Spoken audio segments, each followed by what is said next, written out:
Actually leave, this is not the right time to talk. I'll call you later sometime. Get out of here.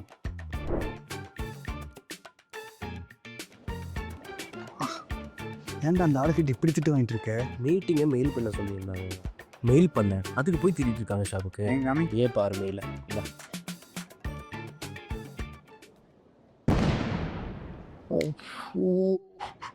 இந்த ஆஃபீஸ்லேயே எனக்காக feel பண்ணுற ஒரே ஆள் நீ தான் வச்சேன். கையறா, நான் உனக்காக ஃபீல் பண்ணல, எனக்காக ஃபீல் பண்ணிருக்கேன். ஏன்டா? இன்னும் ரெஃபர் பண்ணது நான் தான்டா. அது யாரும் பார்க்குறாவா?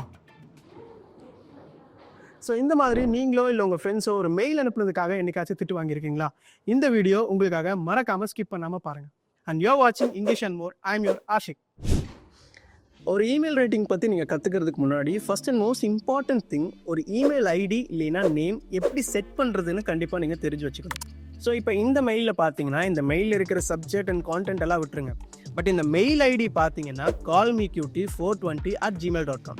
ஸோ இப்படிப்பட்ட மெயிலிருந்து ஒரு அஃபீஷியலுக்கு நீங்கள் ஒரு ப்ரொஃபஷனல் அப்ரோச்சுக்காக நீங்கள் ஏதாச்சும் ஒரு விஷயம் நீங்கள் மெயில் அனுப்புறீங்க அப்படின்னா கண்டிப்பாக அது ப்ரொஃபஷனல் அப்ரோச்சாக இருக்காது. ஸோ உங்கள் மெயில் ஐடி அதோட நேம் செட் பண்ணுறது ரொம்ப ரொம்ப முக்கியம். ஒரு ப்ரொஃபஷனல் ஐடி க்ரியேட் பண்ணுறதுக்கு ரொம்பவுமே சிம்பிளான மெத்தட் உங்கள் பேர் தாங்க. அதாவது உங்கள் பேரையும் உங்களோட இனிஷியலையும் வச்சு நீங்கள் ஒரு இமெயில் ஐடி க்ரியேட் பண்ணிக்கலாம். ஃபார் எக்ஸாம்பிள் உங்கள் full name, last name, initial@gmail.com அப்படின்னு நீங்கள் க்ரியேட் பண்ணிக்கலாம். இன்கேஸ் அந்த நேம் எல்லாம் ஆல்ரெடி டேக்கன், அந்த மாதிரியான நேம் என்னால் க்ரியேட் பண்ண முடியல அப்படின்னு நீங்கள் ஃபீல் பண்ணிங்கன்னா அது கூட ஏதாச்சும் ஒரு நம்பர் நீங்கள் ஆட் பண்ணிக்கலாம். லைக் உங்கள் டேட் ஆஃப் பர்த்தில் இருக்கிற நம்பர் கூட நீங்கள் ஆட் பண்ணிக்கலாம். ஃபுல் நேம், உங்கள் லாஸ்ட் நேம், ஏதாச்சும் ஒரு நம்பர் @gmail.com இப்படி கூட நீங்கள் க்ரியேட் பண்ணிக்கலாம். A few moments later. மச்சான், இங்கே 2 பேருக்கு வேலை போகும்போதுன்னு நினைக்கிறேன். 2 வேகன்சி இருக்குது. வேலை ஒன்று கேட்டுருந்தீங்களா? ரெசிவ் பண்ணப்போ ஏன் இப்படி பார்க்குறாரு? ஒரு ப்ரொஃபஷனல் மெயில் ஐடி நீங்கள் செட் பண்ணதுக்கப்புறம் இப்போ நீங்கள் மெயில் யாருக்காச்சும் அனுப்புறீங்க அப்படின்னா ஃபஸ்ட்டு நீங்கள் தெரிஞ்சுக்க வேண்டிய ஒரு செக்ஷன் அப்படிங்கிறது சப்ஜெக்ட். இந்த சப்ஜெக்ட் அப்படிங்கிற செக்ஷன் தான் உங்கள் மெயில் ஓப்பன் பண்ணலாமா வேணாமா அப்படிங்கிறத முடிவு பண்ணுற செக்ஷனே இந்த செக்ஷன் தான். இந்த சப்ஜெக்டில் நம்ம மெயிலில் என்ன இருக்குது அப்படிங்கிறத மெயிலை ஓப்பன் பண்ணாமலே மெயில் ரிசீவ் பண்ணுற பர்சன் பார்த்ததுமே புரிகிற மாதிரி இருக்கணும். அங்கே நம்ம நிறைய இன்ஃபர்மேஷன் எல்லாம் போடக்கூடாது. ஸோ ஒரு ப்ராப்பரான சப்ஜெக்டோடு இருக்கிற மெயில் ஈஸியாக உங்களுக்கு கன்வே ஆயிடும். ஸோ ஒரு சப்ஜெக்ட் பொறுத்தவரை அது டேரக்ட் டிஸ்கிரிப்டிவாக இருக்கணும். ஸோ மேக்ஸிமம் 50 கேரக்டர்ஸ்க்கு மேலே சப்ஜெக்ட் இருக்கக்கூடாது. ஸோ அதையும் பார்த்துக்கோங்க. இந்த மெயிலுக்கு ஒரு ப்ராப்பரான சப்ஜெக்ட் எப்படி இருக்கணும்னு பார்த்தீங்கன்னா ஜஸ்ட் நீங்கள் மினிட்ஸ் ஆஃப் மீட்டிங்கோட நேம், அதோட டேட் இல்லை டைமிங், இது 3 மட்டும் ஆட் பண்ணி நீங்கள் சப்ஜெக்டில் வச்சாலே போதும்.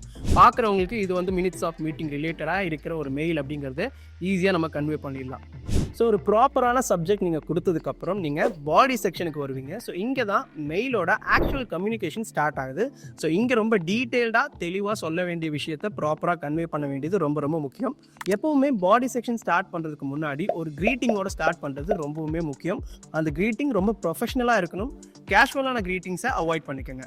ஸோ இப்போ இந்த மெயிலில் பார்த்தீங்கன்னா உங்களுக்கு பார்க்கும்போதே அதில் என்ன மிஸ்டேக் அப்படிங்கிறது கிளியராக அண்டர்ஸ்டாண்ட் ஆயிருக்கும்னு நினைக்கிறேன். ஸோ இருந்தாலும் நான் சொல்கிறேன். ஸோ இங்கே நம்ம க்ரீட்டிங் கொடுத்துருக்கிறது ரொம்ப கேஷுவலான ஒரு க்ரீட்டிங்காக இருக்குது. ஸோ அதை அவாய்ட் பண்ணிவிட்டு நம்ம டியர் மிஸ்டர் யார் மேனேஜரோ அவங்களோட டேரக்ட் நேம் அங்கே மென்ஷன் பண்ணலாம். அப்படி இல்லைன்னா சிம்பிளாக ஜஸ்ட் ஹலோ அப்படிங்கிற ஒரு வேர்ட் யூஸ் பண்ணி நம்ம வந்து மெயிலை வந்து ஸ்டார்ட் பண்ணலாம். க்ரீட்டிங் ஸ்டார்ட் பண்ணதுக்கப்புறம் உங்களோட மெயிலோட கான்டெக்ட் என்னவோ அதுக்கு ஸ்ட்ரைட் டு த பாயிண்ட் போயிருங்க. ஏன்னா ஒரு நாளைக்கு ஹண்ட்ரட்ஸ் ஆஃப் மெயில்ஸ் வந்து ரிசீவ் ஆகும் ஒருத்தருக்கு. ஸோ அவங்களோட நேரத்துக்கு மரியாதை கொடுக்கறது ரொம்ப ரொம்ப முக்கியம். ஸோ அதனால் நீங்கள் என்ன சொல்ல வரீங்களோ அது பாயிண்ட் அவுட் பண்ணி கிளியராக பேராகிராஃபாக மென்ஷன் பண்ணுறது நல்லது. இன்கேஸ் உங்கள் மெயிலில் ஏதாச்சும் லிஸ்ட் இருக்குது அப்படின்னா அந்த லிஸ்ட் எல்லாம் புல்லட்டில் ஹைலைட் பண்ணுங்கள், இன்னுமே நல்லாயிருக்கும். Be polite and professional even it is complaint or warning mail. So நீங்கள் யாருக்காச்சும் நீங்கள் வார்னிங் மெயில் அனுப்புறீங்க இல்லை ஒரு கம்ப்ளைண்ட் ரேஸ் பண்ணுறீங்கன்னா கூட ரொம்ப பொலைட்டாக ப்ரொஃபஷனலாக இருக்கிறது ரொம்ப ரொம்ப முக்கியம். அண்ட் மோஸ்ட் இம்பார்ட்டன்ட், நீங்கள் மெயிலில் கேப்ஸ் யூஸ் பண்ணி நீங்கள் வந்து எந்தவித சென்டென்ஸையும் ஃப்ரேம் பண்ணாதீங்க.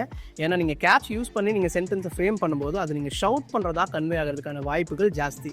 ஸோ அதனால் நீங்கள் ஒரு மெயில் அனுப்புறீங்க அப்படின்னா இந்த மாதிரியான விஷயத்தையெல்லாம் ஞாபகம் வச்சுக்கோங்க.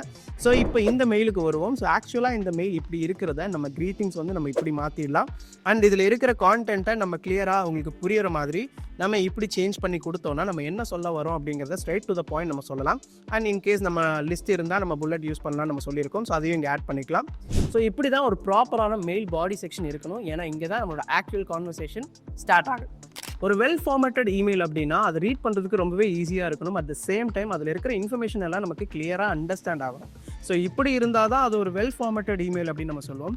ஸோ கீ பாயிண்ட்ஸ்க்கெல்லாம் நீங்கள் போல்ட் யூஸ் பண்ணலாம். ஸோ இஃப் நீடட் நீங்கள் இட்டாலிக் கூட யூஸ் பண்ணலாம். ரொம்ப இம்பார்ட்டண்ட்டான விஷயத்தை நீங்கள் அண்டர்லைன் பண்ணலாம்.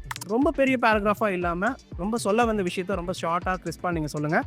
ரொம்ப பெரிய பேராகிராஃபாக இருந்தால் ரீட் பண்ணுறதுக்கு ரொம்ப கஷ்டமாக இருக்கிற மாதிரி ஃபீல் ஆகும். என் முன்னாடி சொன்ன மாதிரி ஒருத்தருக்கு ஒரு நாளைக்கு நிறைய மெயில்ஸ் ரிசீவ் ஆகும்.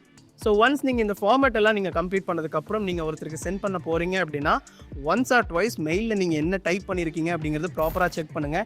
இன்கேஸ் நமக்கே தெரியாமல் ஏதாச்சும் ஸ்பெல்லிங் மிஸ்டேக்ஸ் அங்கே இருக்கிறதுக்கு வாய்ப்பு இருக்குது. எல்லாமே ப்ராப்பராக இருக்கான்னு ஒன்ஸ் நீங்கள் செக் பண்ணி வெரிஃபை பண்ணி அதுக்கப்புறம் சென்ட் ஆப்ஷன் நீங்கள் கொடுத்துக்கலாம். And before sending the mail நீங்கள் இந்த மெயிலுக்கு ஒரு சிக்னேச்சர் ஆட் பண்ணுங்க. ஸோ இந்த சிக்னேச்சர் நிறைய பேர் ஆட் பண்ணுறது கிடையாது. ஒரு ப்ராப்பரான ப்ரொஃபஷனல் கம்யூனிகேஷனுக்காக நீங்கள் ஒரு மெயில் அனுப்பும்போது கண்டிப்பாக அதில் உங்கள் சிக்னேச்சர் இருக்கிறது ரொம்பவுமே நல்ல விஷயம். ஸோ இந்த சிக்னேச்சரை நீங்கள் எந்த டைப் பண்ணணும் அப்படிங்கிற அவசியம் கிடையாது. நீங்கள் செட்டிங்ஸ் போனாலே அங்கே சிக்னேச்சர்னு ஒரு ஆப்ஷன் இருக்கும். அங்கே போய் ஆட் நியூ சிக்னேச்சர் கொடுத்து நீங்கள் உங்கள் சிக்னேச்சரை நீங்கள் ஆட் பண்ணிக்கலாம். இந்த சிக்னேச்சரில் உங்கள் நேம் ஆட் பண்ணிக்கலாம், உங்களோட கான்டாக்ட் டீட்டெயில்ஸ் நீங்கள் ஆட் பண்ணிக்கலாம், அது போக உங்கள் டெசிக்னேஷனையும் நீங்கள் சேர்த்து ஆட் பண்ணிக்கலாம். ஸோ இந்த சிக்னேச்சர் உங்கள் மெயிலில் நீங்கள் ஆட் பண்ணிக்கிட்டிங்கன்னா அது கண்டிப்பாக உங்கள் மெயிலுக்கு ஒரு ஃபினிஷிங் டச்சாக இருக்கும். ஸோ ஒன்ஸ் உங்கள் மெயில் சென்ட் பண்ணுறதுக்கு ரெடியாக இருக்குது அப்படின்னா நீங்கள் 2 விஷயத்தை பற்றி கண்டிப்பாக தெரிஞ்சிருக்கணும். ஒன்று சிசி, இன்னொன்று பிசிசி. சிசி அப்படிங்கிறது ஒரு கார்பன் காப்பி, பிசிசி அப்படின்னா பிளைண்ட் கார்பன் காப்பி. யூஸ்வலாக ஒரு மெயிலை நீங்கள் நிறைய பேருக்கு அனுப்புறீங்க அப்படின்னா இந்த சிசி பிசிசி எல்லாம் கண்டிப்பாக உங்களுக்கு யூஸ்ஃபுல்லாக இருக்கும். ஸோ ஒருத்தருக்கு தான் அனுப்புறீங்கன்னா இதை நீங்கள் யூஸ் பண்ண வேண்டிய அவசியம் இல்லை. இந்த மெயில் நீங்கள் அனுப்புகிறவங்க இல்லாமல் யார் யாருக்கெல்லாம் இந்த மெயில் போகணும்னு நீங்கள் நினைக்கிறீங்களோ அவங்க எல்லாத்தையுமே நீங்கள் வந்து சிசியில் ஆட் பண்ணிக்கலாம். இதுக்கும் பிசிசிக்கும் என்ன டிஃப்ரென்ஸ்னு பார்த்தீங்கன்னா சிசியில் யார் யாருக்கு நீங்கள் அனுப்பியிருக்கீங்க அப்படிங்கிறது எல்லாமே விசிபிளாக இருக்கும். இன்கேஸ் அது விசிபிளாக இருக்கக்கூடாது, எனக்கு கொஞ்சம் ப்ரைவேட்டாக இருக்கணும் அப்படின்னு நீங்கள் நினச்சிங்கன்னா நீங்கள் பிசிசியில் யார் யாருக்கெல்லாம் இந்த மெயில் போகணுமோ அதில் நீங்கள் அவங்கள ஆட் பண்ணிக்கலாம். ஸோ அப்படி அனுப்பும்போது யார் யாருக்கு அந்த மெயில் போயிருக்குங்கிறத ரிசீவ் பண்ணுற பர்சனால் பார்க்க முடியாது. ஸோ இதுக்கு தான் இந்த சிசி அண்ட் பிசிசி வந்து நம்ம யூஸ் பண்ணுவோம். ஸோ நெக்ஸ்ட் டைம் நீங்கள் மெயில் அனுப்பும்போது இந்த விஷயத்தை மறந்துடாதீங்க. ஸோ நம்ம இப்போ கற்றுக்கிட்ட இந்த விஷயங்கள் எல்லாம் காலையில் உனக்கு தெரிஞ்சிருந்ததுன்னா அவனும் திட்டு வாங்க வேண்டிய அவசியம் இல்லை. அவனை ரெஃபர் பண்ண இவனுக்கும் எந்த பிரச்சனையும் இருந்திருக்காது. ப்ரோ நீங்கள் சொன்னதெல்லாம் கேட்டு தான் இருந்தேன், ரொம்ப யூஸ்ஃபுல்லாக இருந்துச்சு. தேங்க்ஸ். இன்னும் நிறைய அடிஷ்னல் டிப் இருக்குது, அதெல்லாம் கேட்காமலே போயிட்டான். பட் நீங்கள் கேட்டுக்கோங்க. ஒரு மெயில் எப்படி பண்ணணும்னு தெரிஞ்சுக்கிட்டால் மட்டும் பத்தாது, ஒரு மெயிலை எப்படி மேனேஜ் பண்ணணுங்கிறதும் கற்றுக்கிறது ரொம்ப ரொம்ப முக்கியம். ஒரு நாளைக்கு நமக்கு நிறைய மெயில்ஸ் ரிசீவ் ஆகலாம். ஸோ இப்படி ரிசீவ் ஆகும்போது ரொம்ப ரொம்ப முக்கியமான மெயிலை நம்ம மிஸ் பண்ணுறதுக்கு நிறைய சான்ஸ் இருக்குது. ஸோ அதனால் உங்கள் மெயில் பாக்ஸை ஆர்கனைஸாக வச்சுக்கிறது ரொம்ப ரொம்ப முக்கியம். இப்படி நீங்கள் ஆர்கனைஸ்டாக வச்சுக்கிறதுக்கு லேபிள்ஸ் யூஸ் பண்ணுங்கள், ஃபோல்டர்ஸ் யூஸ் பண்ணுங்கள். இப்படி நீங்கள் யூஸ் பண்ணுறதுனால இம்பார்ட்டன்ட் மெயில் எதுவுமே நீங்கள் மிஸ் பண்ண வேண்டிய அவசியம் கிடையாது. தேவையில்லாத மெயில்ஸை இன்பாக்ஸில் வச்சுக்காமல் அதை ஆர்கியூ பண்ணிவிடுங்க. நீங்கள் ஃப்ரீக்வெண்ட்டாக ஒரே மாதிரியான மெயிலை நீங்கள் அனுப்புகிற பர்சனாக இருந்தால் அந்த மெயிலுக்காக ஒரு டெம்ப்ளேட் கிரியேட் பண்ணி வச்சுக்கோங்க. ஸோ இதன் மூலமாக நிறைய டைம் வந்து நீங்கள் சேவ் பண்ணலாம். ஒவ்வொரு தடவையும் நீங்கள் போய் டைப் பண்ணி மெயில் பண்ணுங்கிற அவசியம் இல்லை. இந்த டெம்ப்ளேட் யூஸ் பண்ணி நீங்கள் ஈஸியாக அந்த மெயில் அனுப்பிக்க முடியும். இந்த விஷயத்தையும் மறக்காமல் யூஸ் பண்ணி உங்கள் டைமை நிறைய சேவ் பண்ணிக்கோங்க. இப்போ நான் சொன்ன எல்லா விஷயமும் உங்களுக்கு கிளியராக அண்டர்ஸ்டாண்ட் ஆகிருக்கும்னு நினைக்கிறேன். ஸோ இனிமேல் யாருக்காச்சும் நீங்கள் மெயில் அனுப்புறதுக்கு முன்னாடி நான் சொன்ன எல்லா விஷயத்தையும் ஞாபகம் வச்சுக்கோங்க. கண்டிப்பாக அது ஹெல்ப்ஃபுல்லாக இருக்கும். ஸோ இந்த மாதிரி உங்களுக்கு இமெயில் ரிலேட்டடாக இல்லை வேறு ஏதாச்சும் இன்ஃபர்மேட்டிவ் வீடியோஸ் நீங்கள் எதிர்பார்க்குறீங்க அப்படின்னா கண்டிப்பாக கமெண்ட் செக்ஷனில் மென்ஷன் பண்ணுங்கள். உங்களுக்காக அது பர்டிகுலர் வீடியோவாக நாங்கள் ரெடி பண்ணி கொடுக்குறோம். ஸோ எனக்கு மீட்டிங்க்கு டைம் ஆச்சு, நான் கிளம்புறேன். அண்ட் முக்கியமான விஷயம், இந்த மாதிரியான மோர் இன்ஃபர்மேட்டிவ் வீடியோஸ் நீங்கள் பார்க்கணும்னு நினச்சிங்கன்னா இங்கிலீஷ் பார்ட்னர் சேனலை சப்ஸ்கிரைப் பண்ணி வச்சுக்கோங்க. பக்கத்தில் இருக்கிற பெல் ஐக்கானை கிளிக் பண்ணிக்கோங்க. அப்போ தான் நாங்கள் போடுற எல்லா வீடியோஸும் இன்ஸ்டண்ட்டாக உங்களுக்கு வந்து சேரும். ஸோ இன்னொரு இன்ஃபர்மேட்டிவ் வீடியோவில் கண்டிப்பாக உங்களை எல்லாத்தையும் மீட் பண்ணுறேன். Until then, bye. This is Ashik from English and More.